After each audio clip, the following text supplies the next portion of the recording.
Welcome, everyone. We're so glad you are here with us. Thank you so much. We're going to record this just so we can keep it up on the QualLab webpage. We know that sometimes people like to view this later, or you all might want to take a look at it at some point.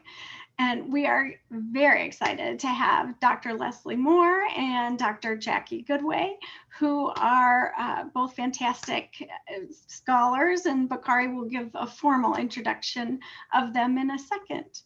He's going to move to the housekeeping page. So my name is Penny Pasquay. I am a faculty with Ed Studies and also director of the QualLab through the Office of Research, Innovation, and Collaboration.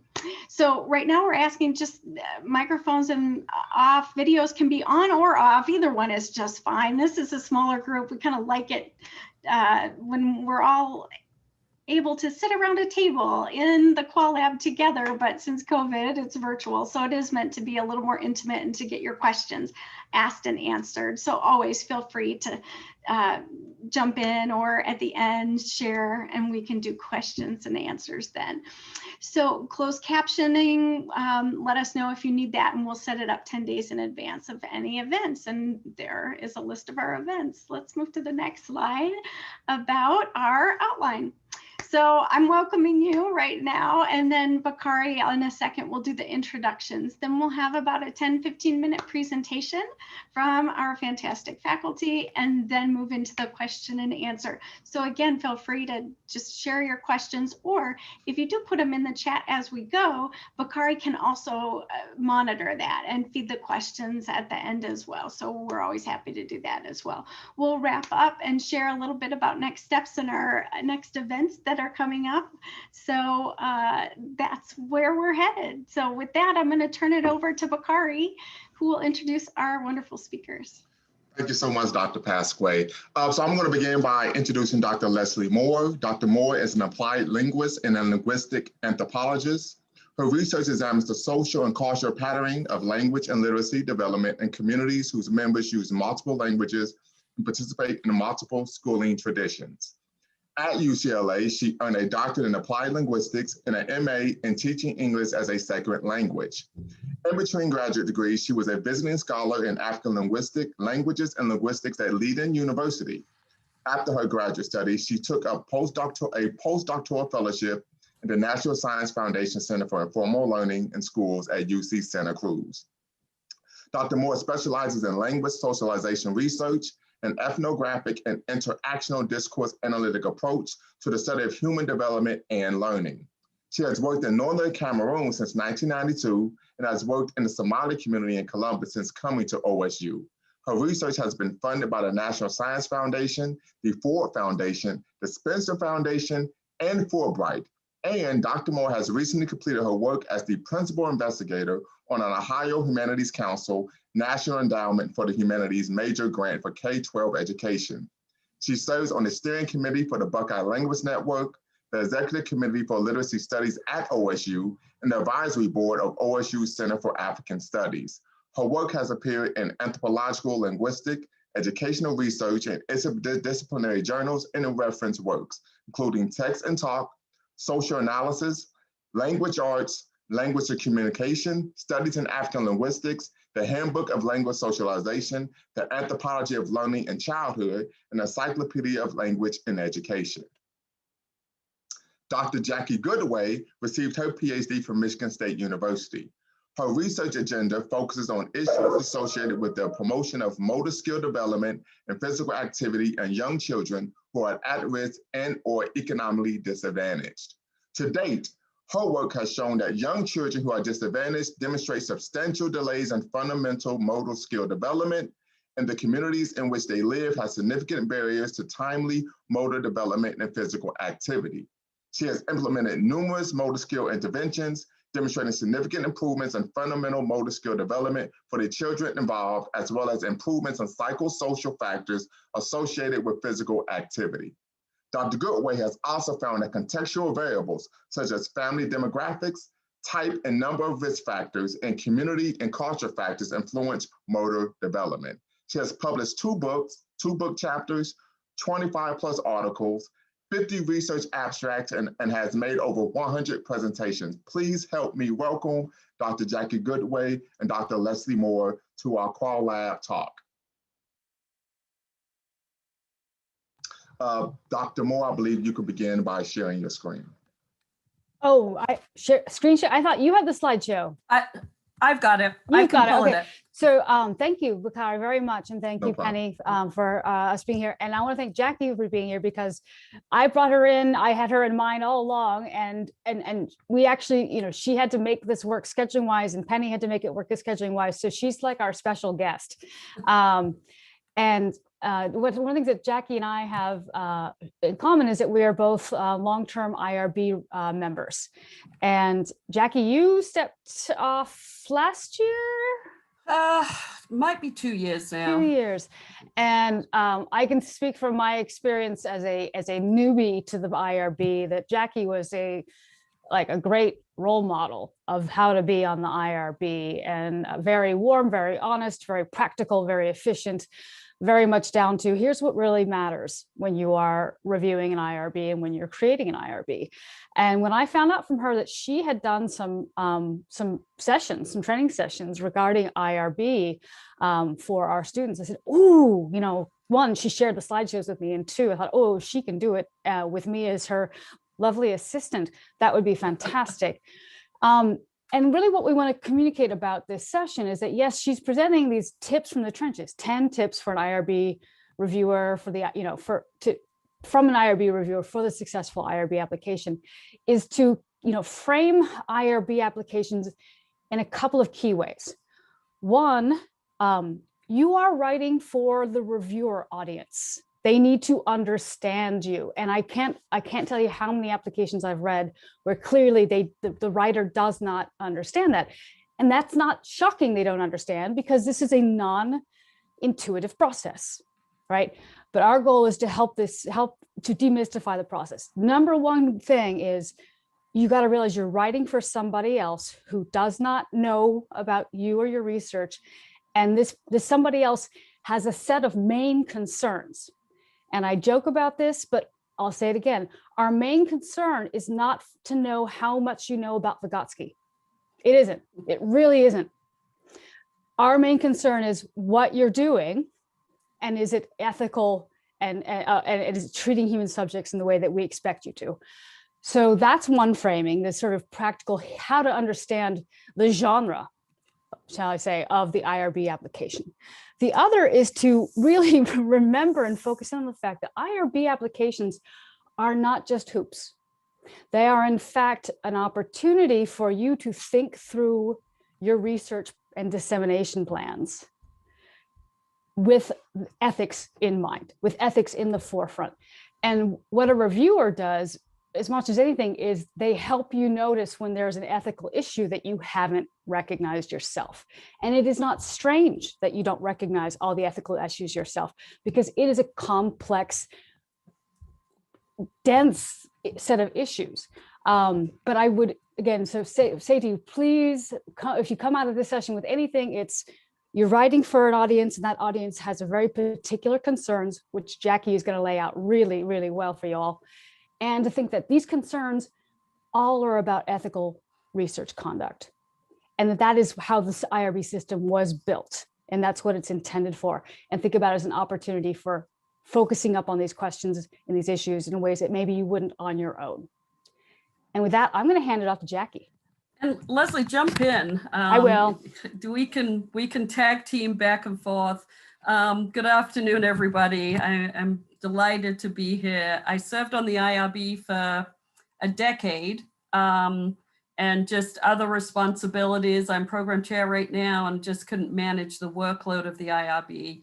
You definitely should be thanking anybody, any faculty member like Leslie who serves on the IRB, because it is an incredibly time-intensive service obligation. And so it takes a lot of time, but the one thing, I love doing it. I learned a lot about research around the university, and I learned a lot about research and research ethics.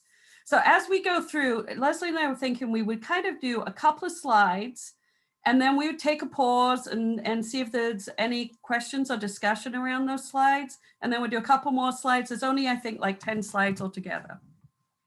So as you submit your materials for IRB, and that one of my favorite words for my students is alignment. And I use that word not only for their IRB applications, but for writing any paper that they're writing or writing their dissertation. But one of the big pieces, like Leslie said, that quite often trips people up is there are multiple parts to this IRB application. So you have the online application itself, and there's a series of prompts that you need to respond to as you work through that IRB application. You have your consent forms that could be one, they could be three. So within consent forms, and we'll get to this a little bit later, you might have a parental consent form or a parental permission form. You might have an adult consent form, or you might have an assent form, which is for children who are under the age of 18. You're going to have a proposal that you will submit that you'll upload along with all of this other stuff. And you'll probably have a series of appendices, which will be things like all of your instrumentation. If you're doing qualitative research, it would be a list of questions for your interviews, those kinds of things. Jackie, just quick note, in the system, they refer to the proposal as the protocol. Yeah. So just so you know yes. the language of it. Yeah. Yeah, thank you.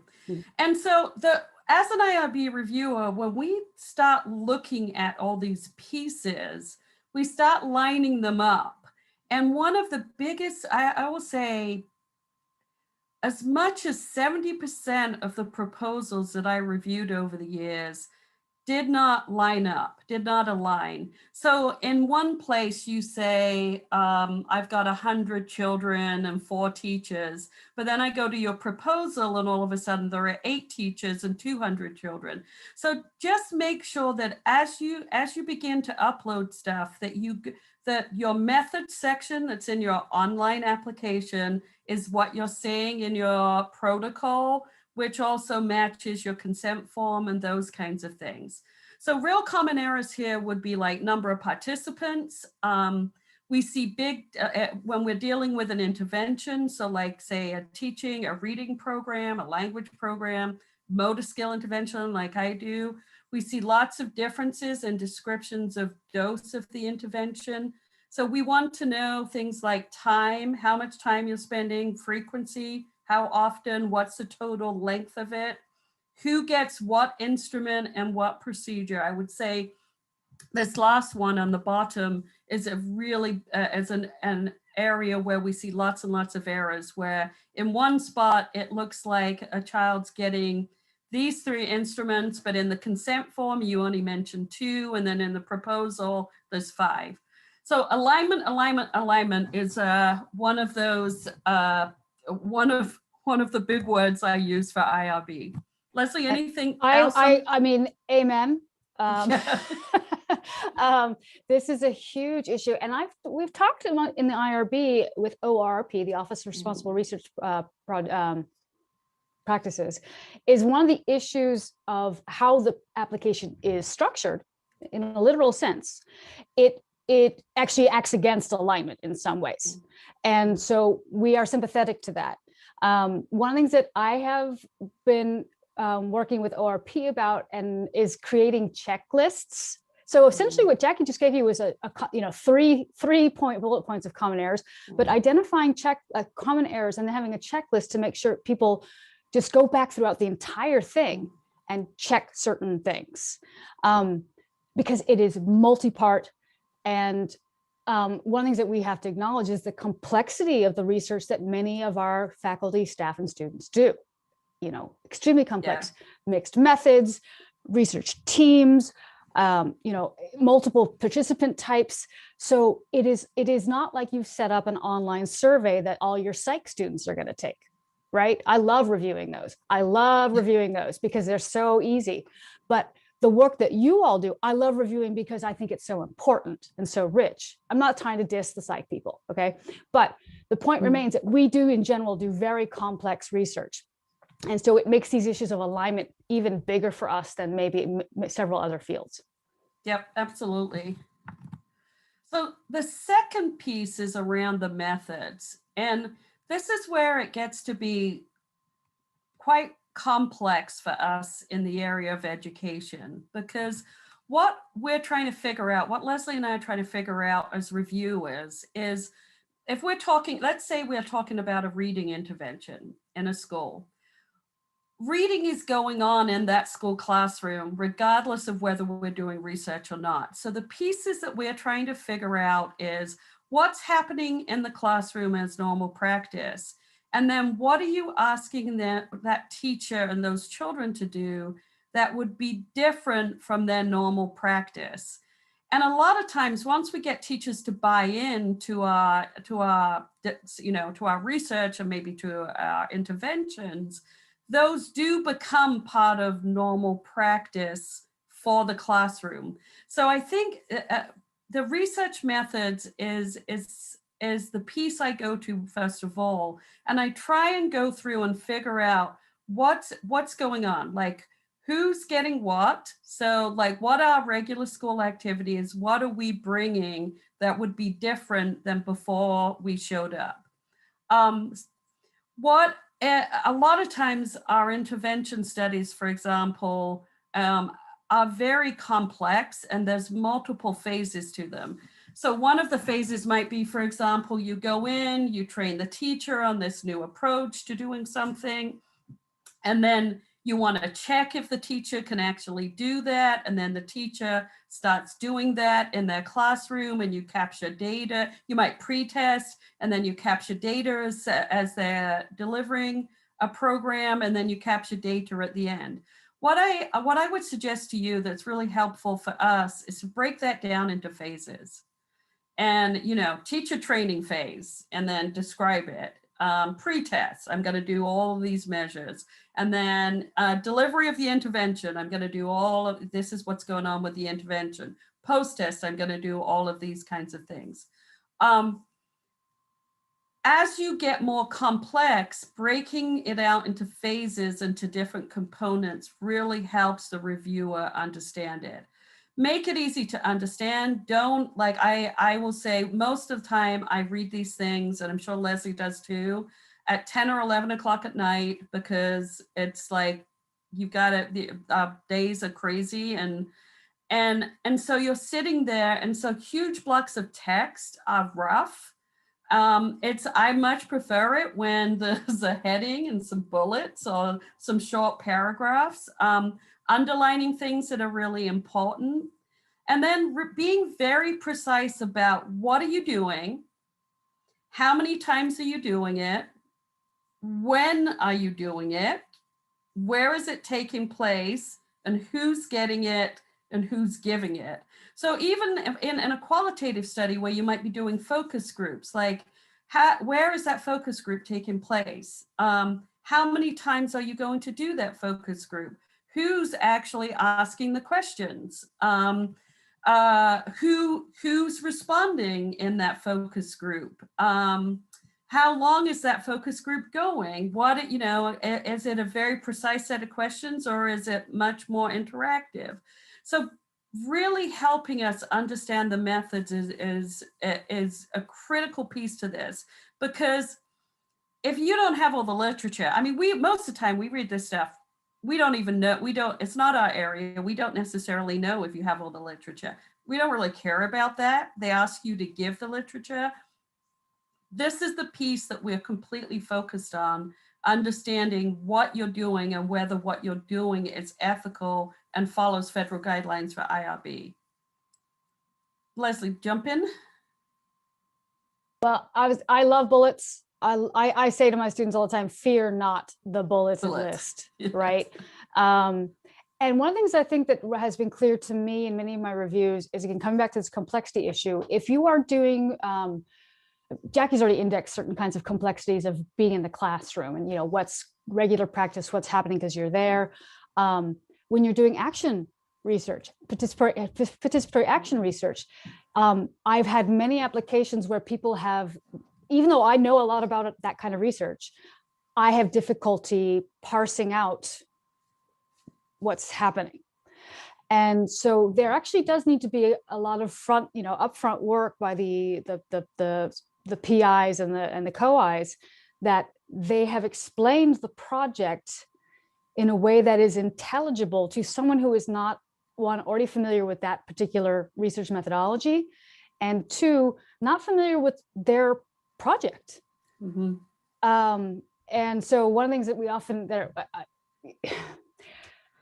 that's why I emphasize this idea of, remember, you're writing for an audience, you're not just submitting a form. And you really, you've got to do the work of making us understand. I can tell you things have happened where I've given my first round of requests for modifications, and it comes back, and then I'm like, oh, this is what you're doing. And then people get a new set of mods because now I actually know what they're doing. And then they're mad because I didn't give those mods the first time. And I get the frustration, but it does fundamentally come down to helping us understand what it is you're doing.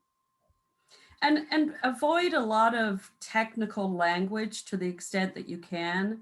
I always say you're writing for your grandma. Your grandma should be able to read your, look at your proposal and read your method section and go, oh, I see what you're doing. If you're using a lot of fancy language, then it's tough. You've got to remember, these reviewers don't come from your field. So be very, very clear about it. So questions relative to these first couple of slides. I don't know if we have, I don't see the chat, so I don't know if we have anything in the chat. All right, so the beautiful consent process, and there's a lot to be discussed here. So consent is for adults only. So anyone who is not 18 cannot consent. Assent is for under 18s.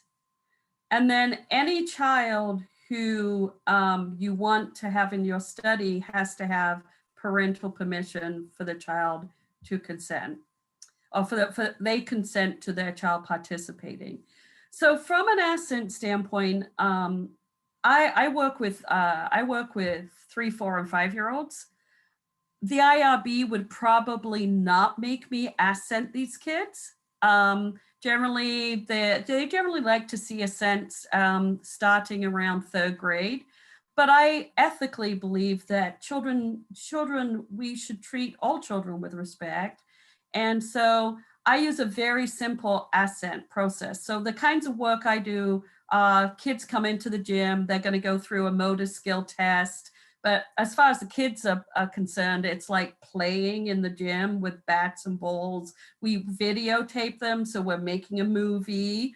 And so the kinds of assent language that we should use has to be at the level of the child that you're asking. So for my little munchkins, I say to them, hey, we're going to go in the gym and have some fun with our friends. We're going to play catch and run, and we're going to make a movie of that. And then I ask them, and I explain a little bit more, and I ask them, would you like to come play with me? And then there's a big, I generally have a happy face and a sad face. For the little guys, I keep it pretty simple. And if they point to the sad face, then they're not assented for that day. We'll try them again another day, because they could just be having a rough day. But generally, in the protocols I use, if I assent them twice and they point to the sad face both times, then they don't want to do it, and they shouldn't have to do it. So as we think about assent with children, we need to be careful of peer pressure. So when we do group assent, we need to talk about how we're not putting pressure on children to assent because all their friends are. When we deal with consent and parental permission, some of the big pieces are around each individual having time to be able to think about what you've told them in those consent forms, and then have a moment to have a little bit of time to walk away and go, do I really want to do this? So immediate consent is generally frowned upon. So sitting a group of teachers and telling them about your study and say, I want you all now to sign the consent form, we would call that a coercive environment. they should have, if they want to, that's fine, but you should say, you have an opportunity to take this home, reach out to me, ask more questions. So this process, both from a consent, an assent, and a parental permission standpoint, should not be in a coercive environment. There should be opportunity to ask questions, to take the form home and bring it back later.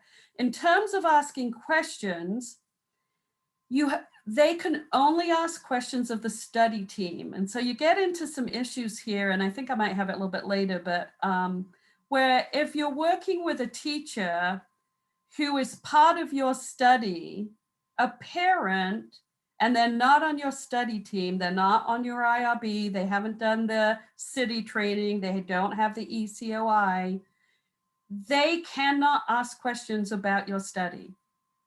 They have to refer the parent to you. So only study personnel can really respond to questions. So you want to think about how do you enable that if you're working out in a school setting or a community setting. In a group consent environment, you just need to be aware of social pressure to consent. So typically with assent, when I'm working in a school, I will assent kids one at a time, and I just pull them off to the corner of the classroom, and then we just do it one at a time. Then there's a couple of different things that people always get wrong and get confused by. There's waiver of consent documentation. So what this means is you are consenting them, but they're not signing a form. And typically that occurs when the nature of the work you're doing could be picking up on some illicit, illegal behaviors, and you don't want to have their name on a particular IRB. Then there's waiver of consent, which means you're not even consenting them at all. I would say in the 10 years I was on IRB, I probably only saw a couple of instances where the IRB approved waiver of consent. And then there's alteration of consent, which is where you don't explain the study accurately ahead of time. So we see our psych folks, our psychology faculty do this a lot because they're looking at, they're putting you in a situation. If you understood the study, then it would influence their results. And so essentially the consent form doesn't really tell you a lot about the study, but then they're required if you agree to it, then after you've engaged in it, they're then required to go back and say, well, you were just in a study where we were looking at your response under pressure. We didn't want to tell you about it. Now that you understand the study, do you still consent to your data being kept? So there's all these different pieces to consent.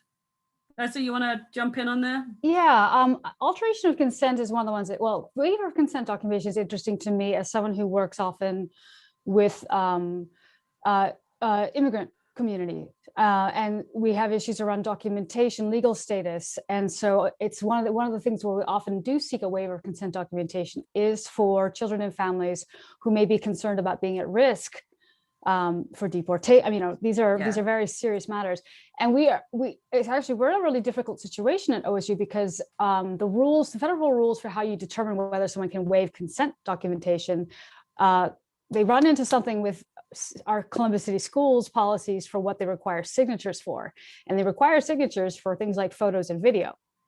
And so we have one of the things that I would like us to get worked out is some kind of memorandum of understanding with CCS, where because currently what happens now is our reviewers have taken different stances on this. My concern is getting hit by federal law, that we're not following the law, and I think we need an MOU for that. So that's one thing that I think is we want to think about. That is one of the reasons we waive consent.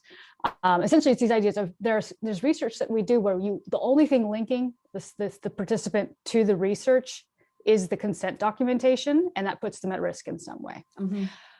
Alteration of consent, where this has come up for me both as a reviewer and speaking with students, is that if people are coming into a study, particularly thinking of schools in particular, with a critical theoretical perspective, and they are asking questions in their research that they're aware that their research participants or potential research participants might not be happy if they knew those were the questions, and might not be willing to participate if they knew those were the questions.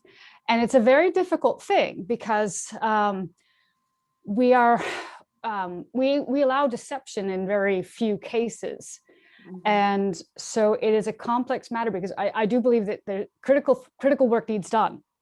But we are not engaged in long form journalism. We are engaged in research, and we do need to abide by certain rules. So those are kinds of issues where you're going to want to talk to your advisor and possibly ORP about how to deal with the fact that when you're writing up your consent form and you're telling people what your research is about, when you're asking them to participate, that you can be honest with them, treat them respectfully, and not set yourself up for everyone's going to run for the hills. So Jackie, thoughts on that? It's a really tough one, I think. It is a tough one. And I would say if you do need to do alteration of consent, the OP staff are really helpful, and I would chat with them and have them look at your forms and have them do it. The other thing I say from a consent standpoint, I do a lot of work in underserved communities and with low levels of literacy. And our consent forms are federally driven. So you should use the consent template that is online. Don't go asking a faculty member for their consent forms. I mean, you can do that, but go to the consent template, because some of the faculty who they might give you an old consent form, it won't have all the elements that are required. But the way those consent forms are constructed is they're kind of terrifying for the average family. And so the other thing I've started doing is I quite often will attach a letter with my consent forms, like my parental permission forms particularly, that is way more friendly. Hi, my name's Jackie Goodway. I'm a professor at Ohio State. I'm really interested in how kids learn motor skills. And we're going to be doing a study. It's going to be really fun, blah, blah, blah. And it's much less, and, the form that you assign, we're required to put it in this way. I let them know. And so a lot of times, the parents I talk to will say, oh yeah, I really like the letter. That other thing was like super scary, but the letter made me feel good, so I signed it. The other pieces on consent forms, and I don't know, I may have it on the next slide, I can't remember, is language-wise, you need to make sure your languages are they typically say somewhere around a 5th grade, 6th grade reading level is the way you should pitch your consent forms. If you are working in low literacy communities, then you may even write it at a simpler level. This is another example where big blocks of text are going to scare people off. Bullets, they like to see bullets. And they want to know, what are you doing, if you're at the parental permission form, what are you doing to that kid? And who's going to be around when that happens? So be very clear on those consent forms. We're going to be asking them some questions about this, and then we're going to be videoing them, but they're going to be with 3 of their friends, and we'll be doing it in the hallway at a table. We'll do it in the corner of the classroom. So be very clear in these consent forms, particularly parental permission forms that are being taken home, just where things are happening and what's actually going to happen to their children. The other piece about the parental permission form that you're required to do is to indicate how long all of this is going to take. So I find it, rather than just say, this is going to take 2 hours and 35 minutes, I'll list the different elements of what I'm going to do. We're going to have a little group chat, and that's going to be 15 minutes. And then we're going to go to the gym, and we're going to play and do motor skills and do this. That's going to take about 30 minutes. So break things out for parents as well. We have a question for you. Go ahead.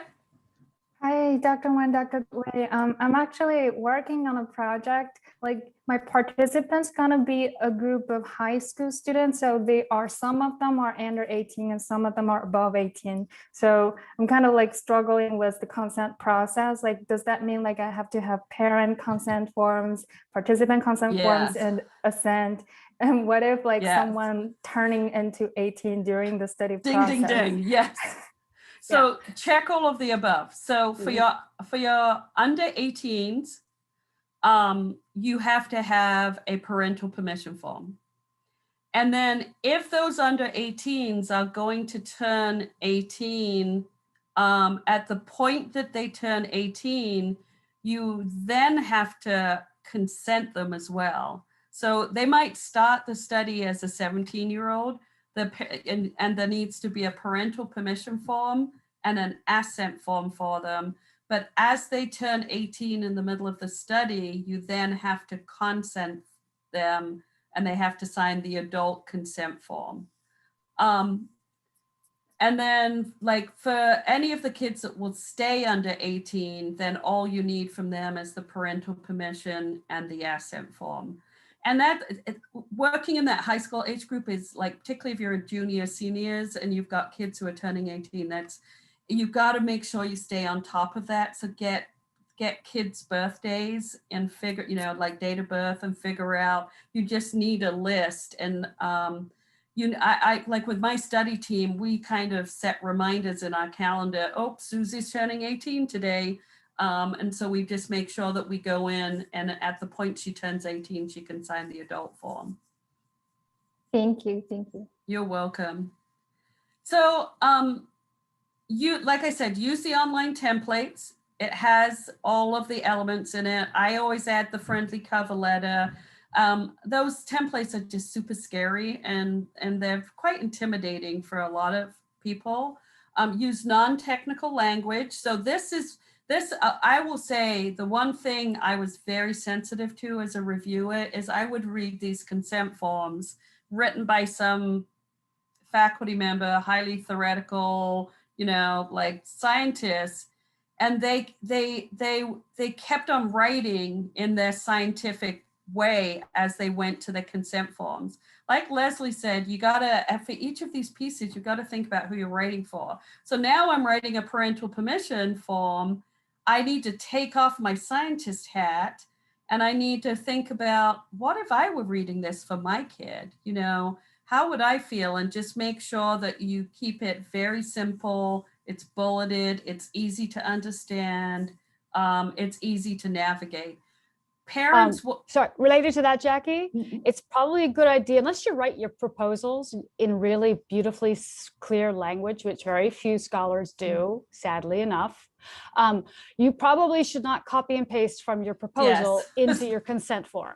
Like it's almost guaranteed that's a bad idea. One, it will be the wrong level of language. It'll be too jargony, too specific, too discipline specific.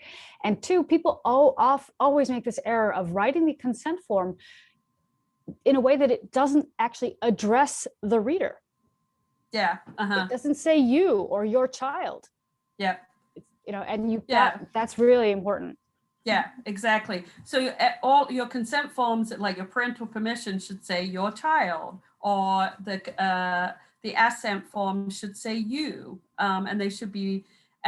So we're looking for: is it easy to understand? Is the language simple? And then be very precise. Like Leslie said, the biggest error is when people go cut, paste in their consent forms.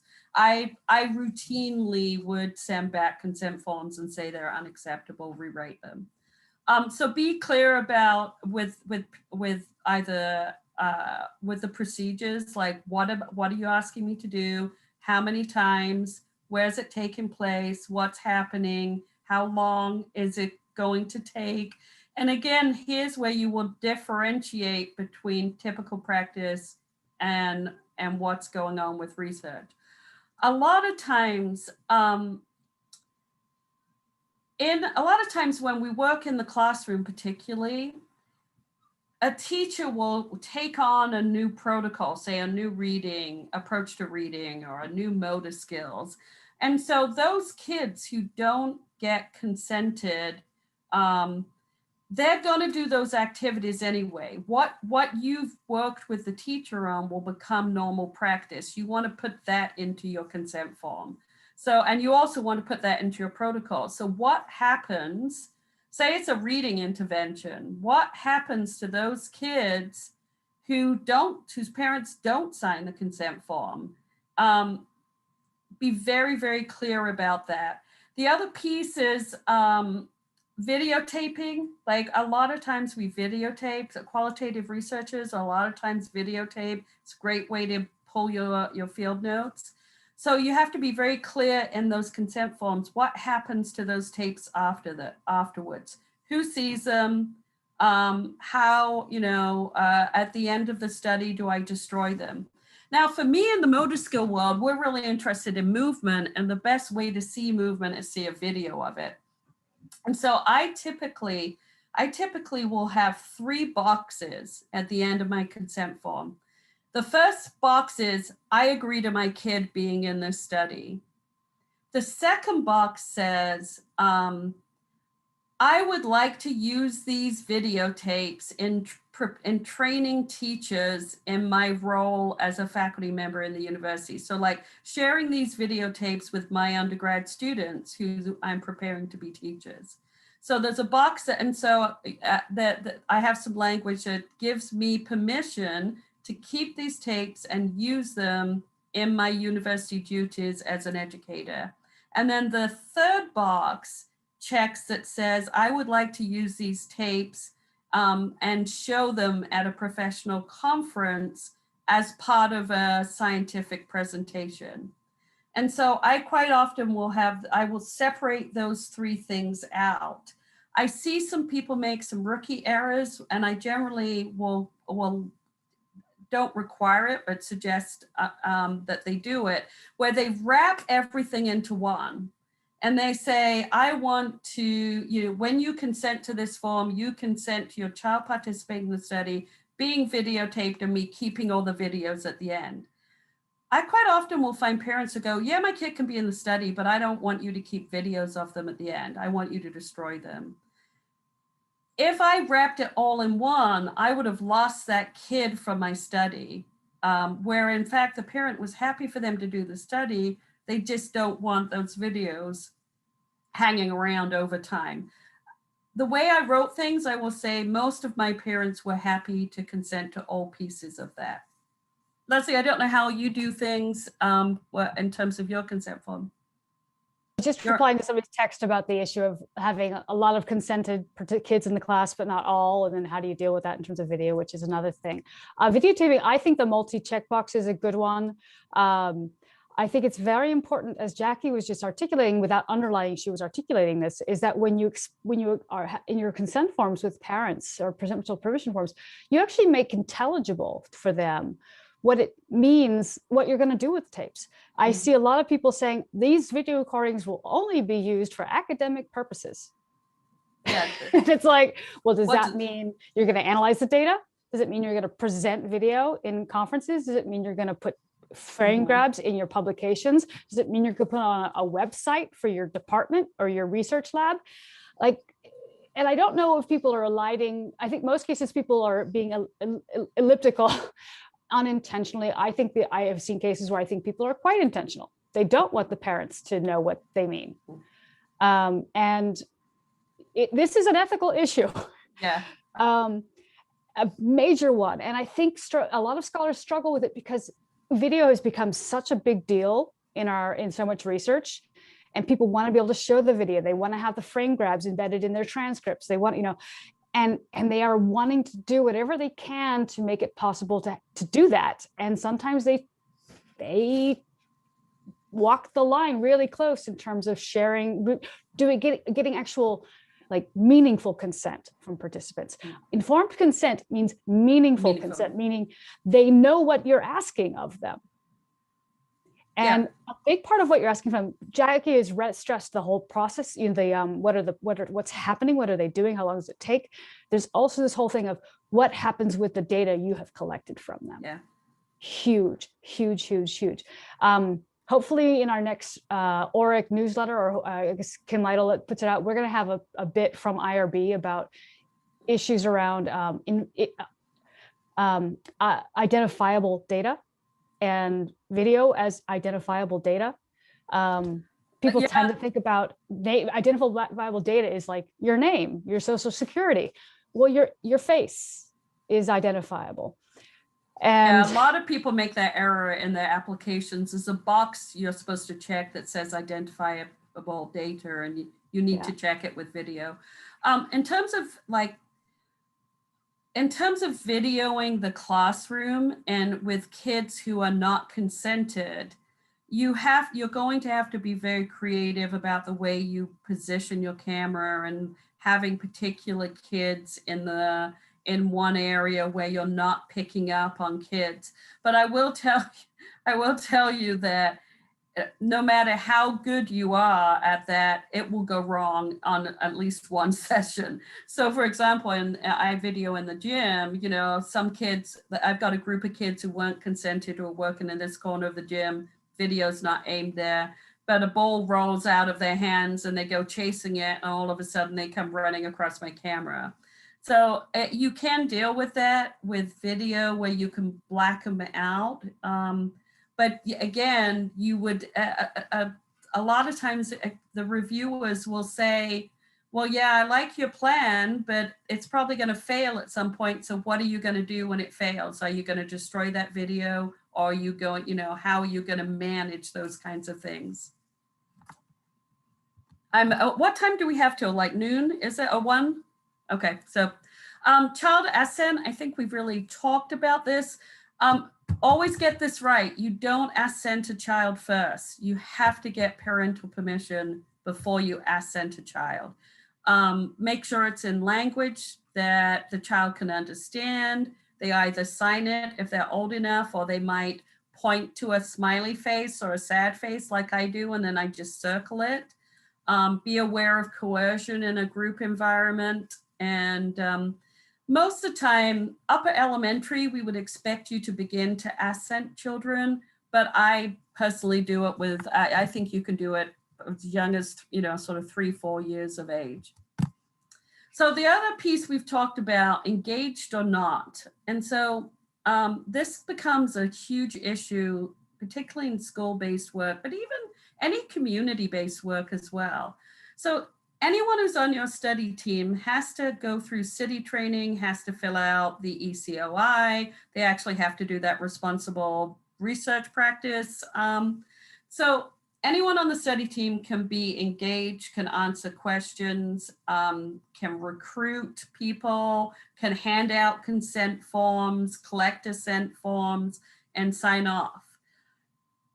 A lot of times we partner with, say, teachers in the schools, and they're part of our study, and they actually are probably a participant in our study, and they've signed a consent form. They are not part of the study team. It used to be, this was one thing I slowly changed over the decade I was on IRB. We used to have absolutely ridiculous procedures around this. So now the IRB is settled on the fact that you can give a teacher some consent forms, and the teacher can hand them out to the kids, and they can put them in their folders and take that parental permission form home.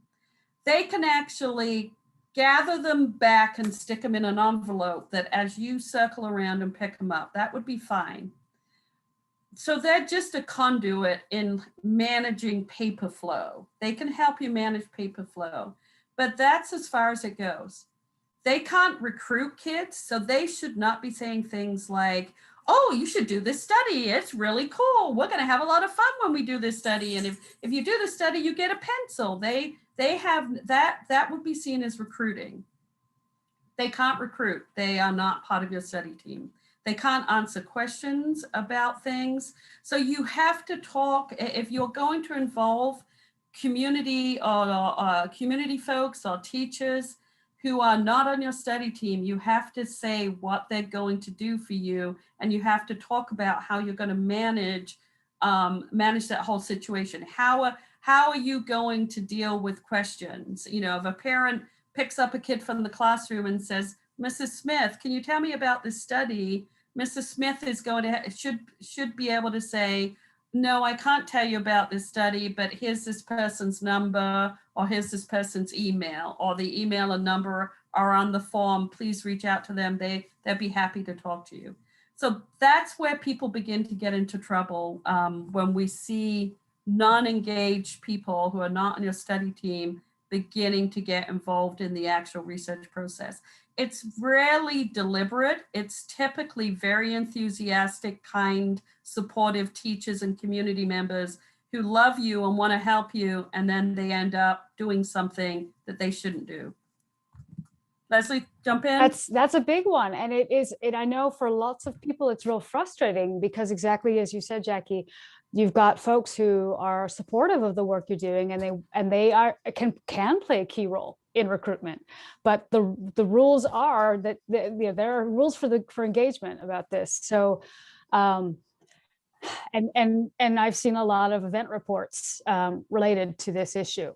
Yeah. So if this gets screwed up for you, which you quite regularly could, you need to file what's called an event report. And so essentially it's just saying, hey, I confess, you know, we had this approach, but this teacher got really enthusiastic, and in our parent conferences that night, advertised the study and told everybody they should participate. That event report then comes to the IRB. There's a discussion of the event report. If needed, the PI is asked to come to meet with the IRB. 9 times out of 10, if it's not deliberate and it's not systematic, we don't see it over and over again.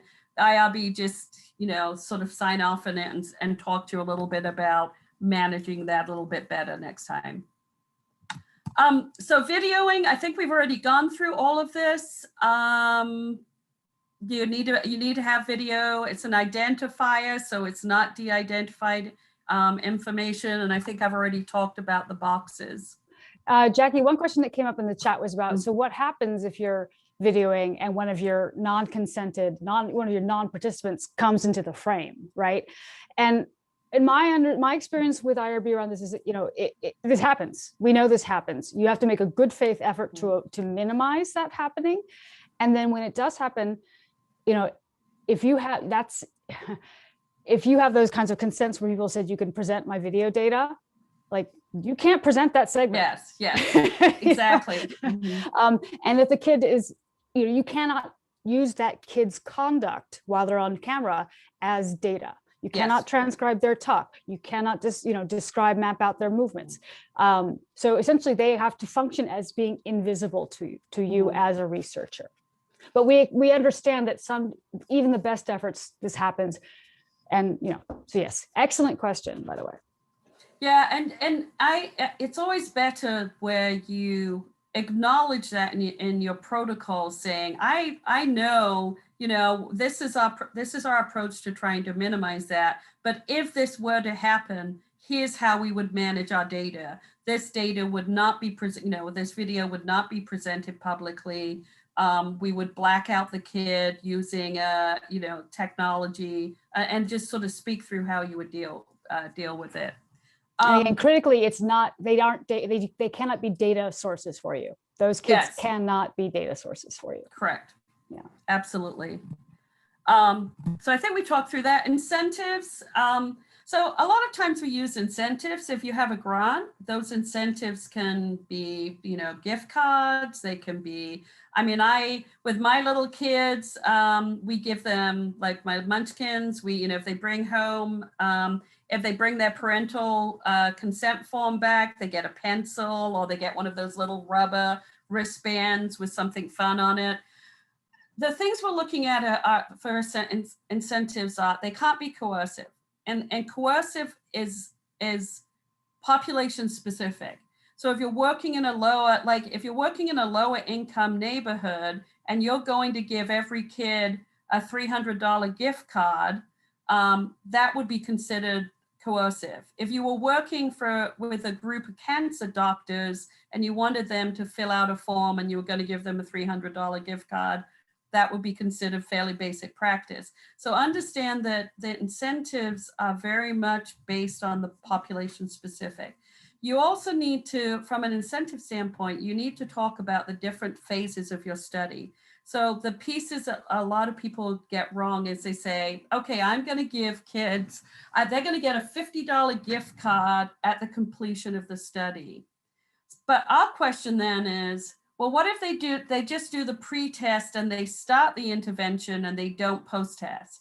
So you have to prorate your incentive. So it's actually better to say, of those $50, you're going to get $10 for the pre-test, $30 for the intervention, or if it's a longer intervention, $15 for the first X weeks, and then $15 for the next X weeks, another $10 for the post-test. So break out your incentives, be really clear about who gets them. And then if you do end up using gift cards, you need to talk to your fiscal officer in your department, because there are very, very specific protocols about managing gift cards and getting things signed. And there's a particular form that we use. Leslie, incentives, anything on that? Yeah, incentives oh, sorry, did I?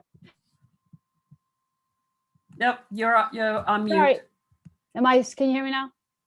Yay, all right. Yeah, the managing your incentives properly from a bookkeeping perspective, super duper important. That's a big deal right now, for a good reason. There's been lots of abuse in that space. Yeah.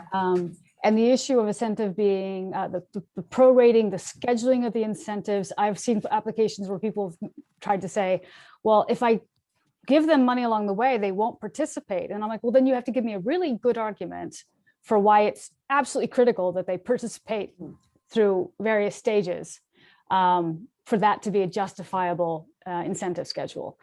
And I do think we've had arguments in IRB around what are appropriate incentives. Yeah. I can say one of our colleagues really went to bat about, hey, doing these lotteries with kids who don't understand the probabilities, perhaps. And they're, it can get pretty borderline sometimes, in fact. So yes, thinking carefully about this. We could someday do a whole session on incentives. Yeah. and again, reach out to an advisor, talk to the ops staff. They have a pretty good handle on this and can help advise you. I know we're kind of short on time. So confidentiality, obviously participant numbers, pseudonyms. Some people, it's very hard to, when you're out in schools and you've got lots of paper forms and there's only participant numbers on there, that's tough. And you see people write in pencil, Susie Q's name. You can't do that. You're just going to have separate list of participant numbers and names and keep them apart. So just make sure that you don't end up with any kinds of forms with people's names on them, other than the consent form. You can't ensure confidentiality in a group interview. And so the specific language that needs to be used on your consent forms and in your protocol. And then I think the other piece is demographic data may predispose somebody to not being, it could be, I don't know, it could be about like race or ethnicity in a largely white school, or so just be sensitive to those kinds of things. And then the other piece, and Leslie, I don't know where they've gone with this since I've stepped off, but a lot of people now are using these commercial transcriptions. So it's like, and so you send your audio to a company and they will transcribe it for you. Yeah. We used to require that you would put that in your protocol. Are we still requiring that? Yeah, we do. We do require that. Yeah. And so sometimes people, that's something that often gets added later, like somebody suddenly has some money and they can pay, you need to add it. Yeah. Yeah. You can't just, if you don't put it in your protocol, you can't just send your transcription off to a commercial entity and have them do it. Because those people are not part of your study team. and they're seeing study data, and it's okay, but it needs to be approved by the IRB. If it's not approved by the IRB, it's a violation of IRB. Well, we've got 1 minute. So what I want to do is to make sure that people know they can stick around for the last little follow-up. That way, just like if we were all in person, you could stand in line, talk to the presenters, and if they have time, they will be happy to do that, because I know we didn't get to the Q&A. I do want to invite you to attend the QualLab events. We have the Unapologetic series where we've had between 500 and 800 people come for those series. We have our resources that we posted here in the chat during, and also QualLab lunches. The next one is about grants, and we have another one about in vivo, how to use in vivo, by Rhodesia McMillan, who's one of our equity postdocs. So with that, I want to be conscious of time and thank our presenters, please. Thank you very much. And then ask you to stick around if you have questions, and also let people go if you don't. So thank you so much for taking the time. We're so glad you're here and hope to see you next time. Thank you all for coming and Thanks, taking an yes. interest in the issues. Yes. Yeah, and I'm happy